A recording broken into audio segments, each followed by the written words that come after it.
Let's review Paschimotanasana, posterior stretching pose, which is a seated forward bend that's going to open the entire spine while elongating the entire back side of the body, including the hamstrings, buttocks, and back muscles. So we start seated on the floor, and Karen's sitting on a folded blanket because we want to give her pelvis a little bit of a tilt just from the start so that her pelvis is level with the floor and the spine is straight in its natural curves. And you really want to sit on the edge of that blanket so it does help to give you that little tilt.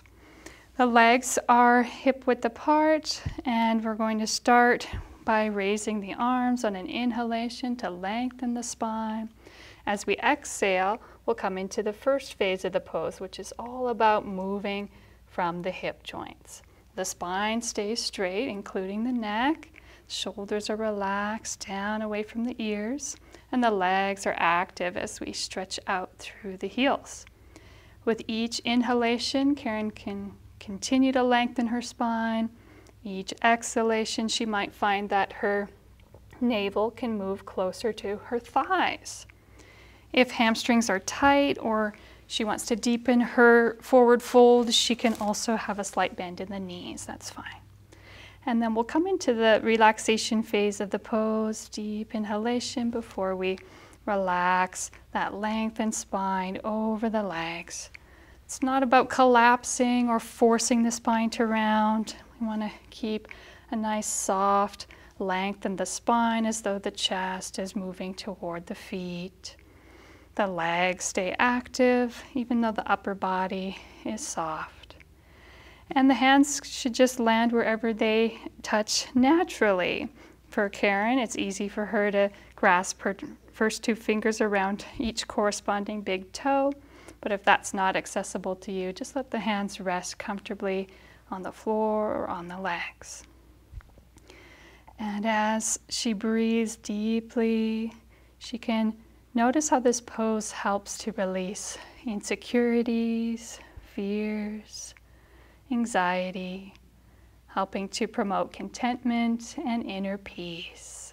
As she mentally affirms, I am safe, I am sound, all good things come to me, they give me peace. And to come out of this pose, she can use her hands, walking them in to help her recapture that straight spine. Inhaling as she raises the arms, exhaling out to the sides. She might bend her knees and hug them to the chest, or sit cross-legged in a comfortable neutral pose to integrate the effects of Paschimotanasana. Now, if you have tight hips or hamstrings, or you'd like to deepen your forward fold, you could sit on an additional folded blanket. When you do that, you might find that your knees don't touch the floor, in which case it would be helpful to roll up a blanket or use a cushion under the knees to keep them from hyperextending. You can also use a strap in this pose. First, we would inhale and raise the arms.